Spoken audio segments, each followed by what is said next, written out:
Olá, pessoas! Eu sou Natasha, este é o Redemoinhando, e hoje eu vim conversar com vocês sobre o livro Conto da Aia, da Margaret Atwood, pela editora Rocco.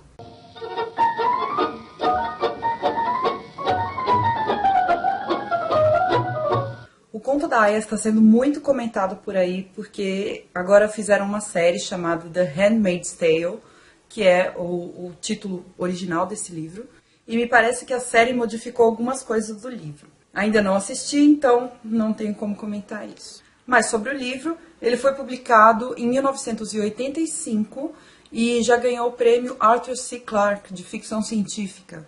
Aqui no canal eu já resenhei um livro da autora, da Margaret Atwood, que chama-se A Odisseia de Penélope, em que ela reconta o conto A Odisseia, né, de Ulisses, mas do ponto de vista da sua esposa que ficou esperando em casa, que é a Penélope. E também das mulheres que estão ali em volta dela. É muito bacana, a proposta é muito interessante. E nesse livro, novamente, ela vai abordar a questão feminina. Qual é o papel da mulher?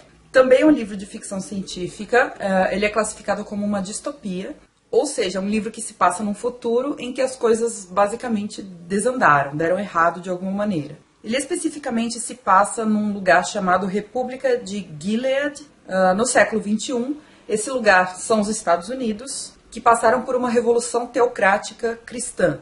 Então agora existe um governo totalitário e religioso comandando todas as esferas da sociedade, a parte social, a parte econômica, a parte política, a parte cultural e assim por diante.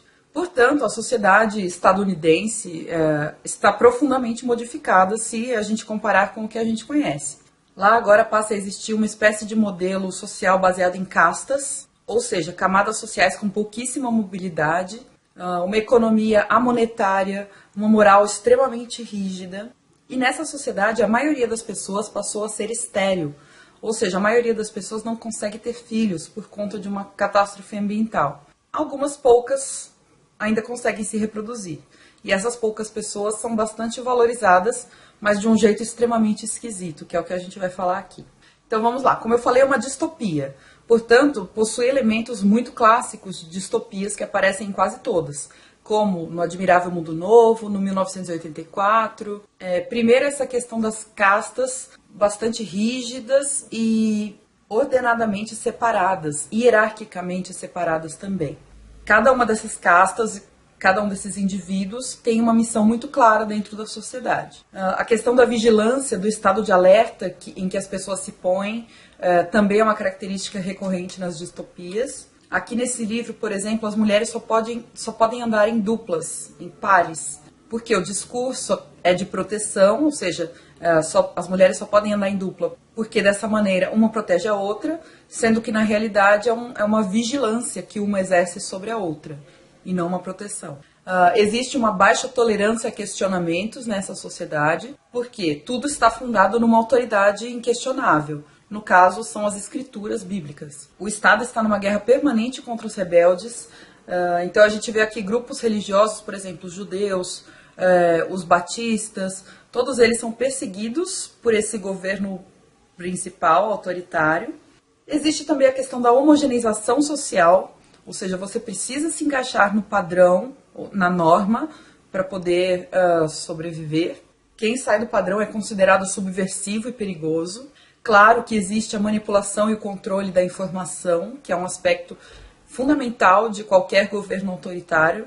Dá pra gente lembrar, por exemplo, do Duplo Pensamento, no livro 1984.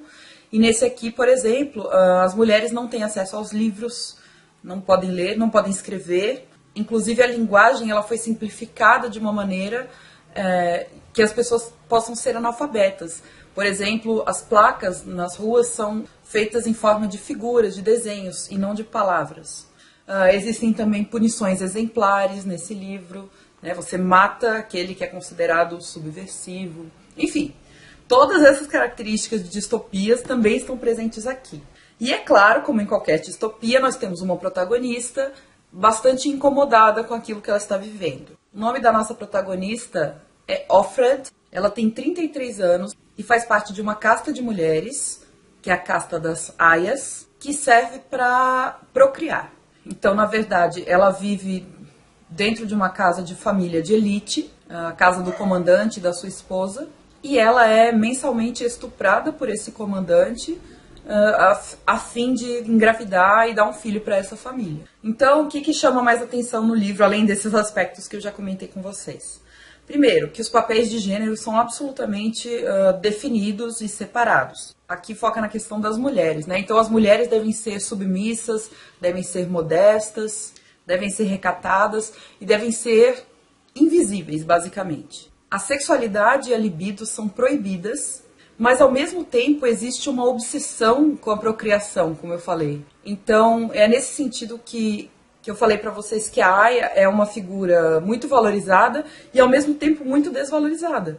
Porque ela sofre o estupro, ou seja, ela sofre uma violência recorrente, oficializada, mas ao mesmo tempo ela é o único fator social de procriação, ou seja, essas mulheres que se vestem de vermelho, que são as aias, elas são cercadas de uma certa aura mística, que é sagrada, que é perigosa, inclusive, que é bastante invejada pelas outras mulheres.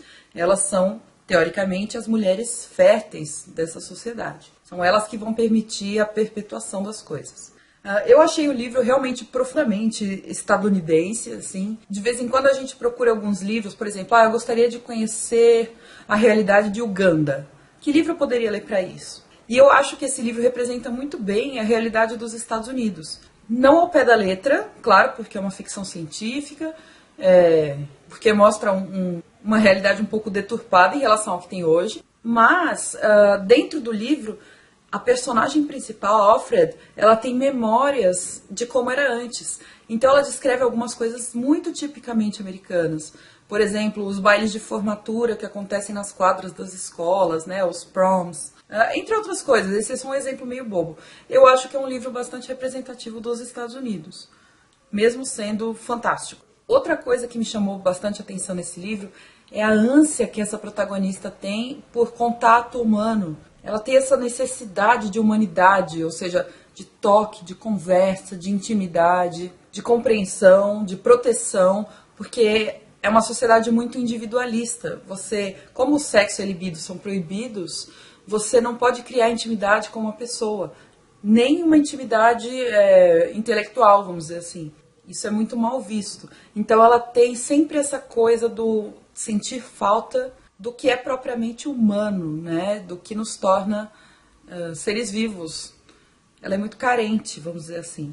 A narrativa acontece em primeira pessoa e é incrível ver quantos questionamentos acontecem dentro da cabeça da protagonista e ela não expressa, porque o que sai da boca dela, que a gente tem contato, são frases feitas, são aquelas frases aprovadas, são frases oficiais. Mas, ao mesmo tempo, os pensamentos dela estão lá bastante efervescentes. O que leva a pensar que ela não deve ser a única pessoa a ser tão observadora e tão ativa mentalmente, né? Tão questionadora dentro dessa sociedade.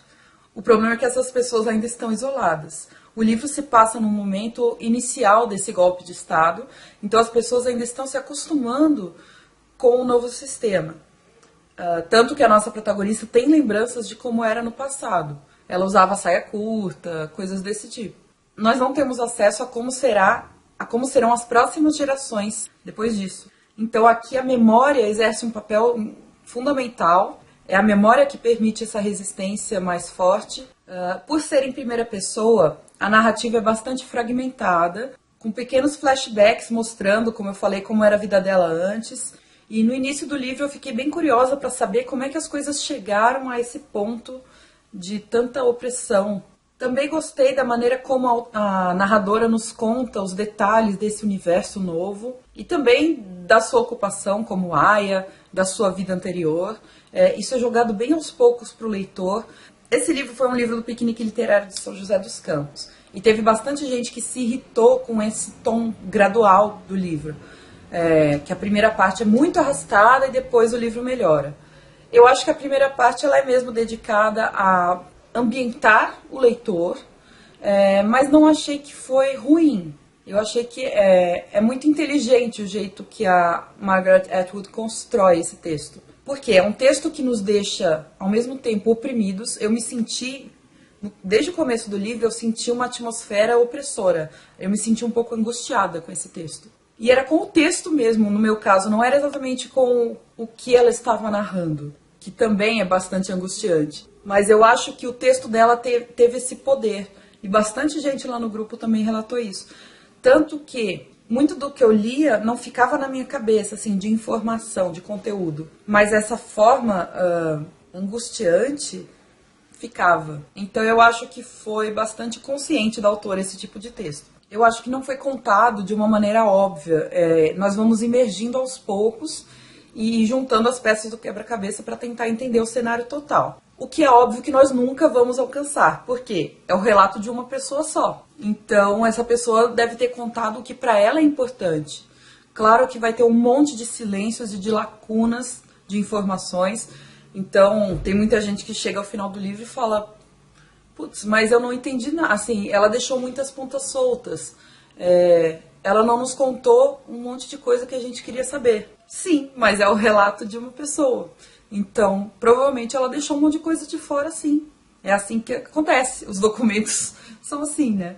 Bem-vindos ao mundo do historiador. A gente tem que lidar o tempo todo com essas lacunas e com esses silêncios, que são realmente incômodos, porque a gente quer saber o que aconteceu, mas nem sempre é possível.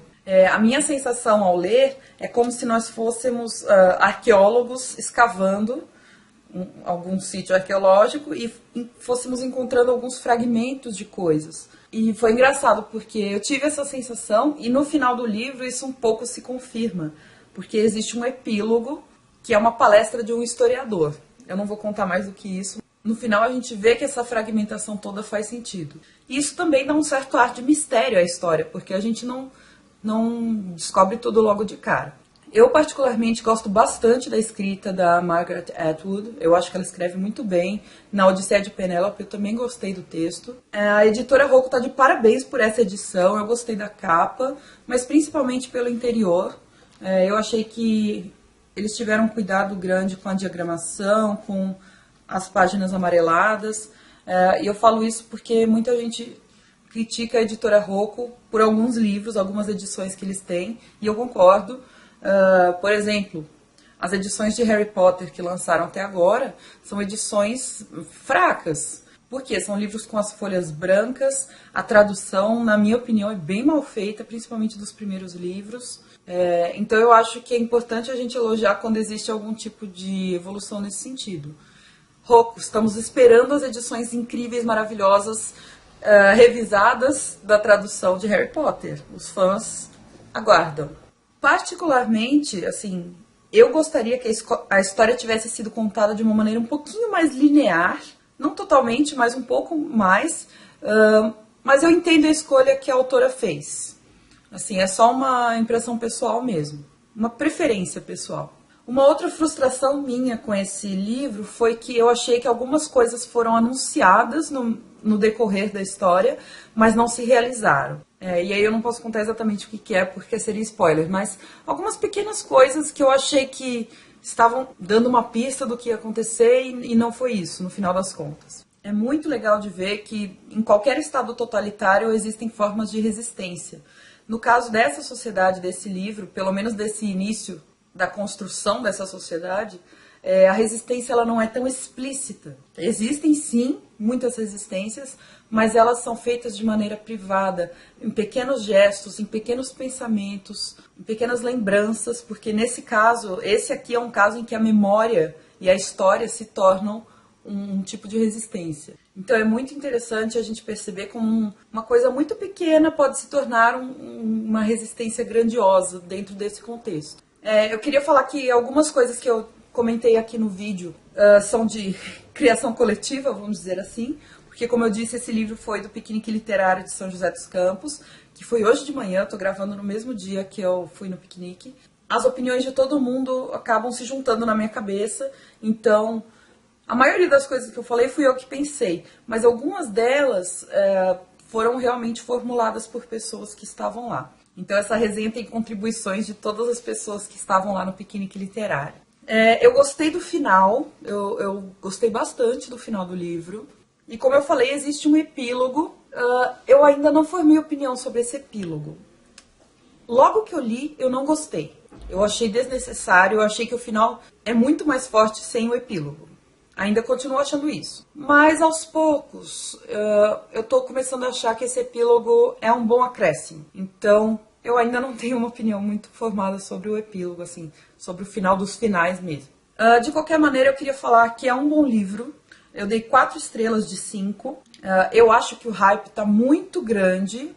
Talvez seja por conta da série. Já me falaram que a série é melhor do que o livro. Mas uma outra coisa que eu gosto muito em livros e que esse não tem, eu gosto que os livros sejam sutis, ou seja, que eles contem algumas coisas nas entrelinhas. Esse aqui, ele é muito explícito, ele fala mesmo, ó, era isso que acontecia com as mulheres. Eu gosto que deixe um pouco no ar, para o leitor descobrir ou para o leitor imaginar, sabe? Então, isso foi um fatorzinho que me fez não dar 5 estrelas pro livro, além de todas as outras coisas que eu comentei aqui. Certo, gente? Essas foram as minhas impressões de O Conto da Aia. É um livro de ficção científica escrito por uma mulher, temas bastante atuais, pode parecer exagero, mas tem muita coisa aqui que a gente vive hoje ou para a qual a gente está caminhando, o que é muito assustador. Mas a literatura está aí também para isso, né? Para nos fazer pensar sobre a nossa própria realidade, certo? Espero que vocês tenham gostado da minha fala. Se gostou, deixa um joinha para mim, se inscreva no canal, deixa um comentário também, que eu gosto muito de ouvir o que vocês têm a dizer. Se você já assistiu a série ou se você leu o livro, diz aí para mim embaixo se você gostou ou não. E a gente vai se falando, tá bom? Um beijo para vocês, até o próximo.